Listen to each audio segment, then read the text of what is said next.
Peace is a foundation for prosperity. Peace is a foundation for a country which is aspiring to produce enough food, to secure food sufficiency in a country. Without peace, there is no way that we can realize our vision. So we're working towards peace.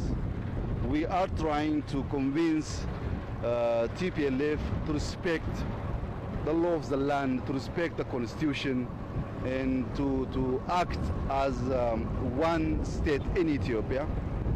If they could understand our interest, if they could believe their own constitution and work accordingly, I think peace will be achieved.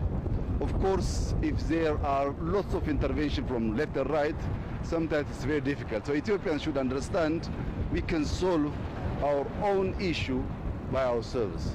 And instead of listening from far, better to respect our own law, better to respect our own culture, better to respect our own customary. If we could do that, peace is achievable. I hope we'll achieve that. Currently in the cities that we control, like Shuri, Aksum and Adwa, we're providing humanitarian aid. We will continue to provide them the necessary services in our capacity. The federal government in all our capacity, it's our minimum responsibility to assist and to provide services for our citizens, including Tigray. So we are trying all our best to do that. I think we will achieve that.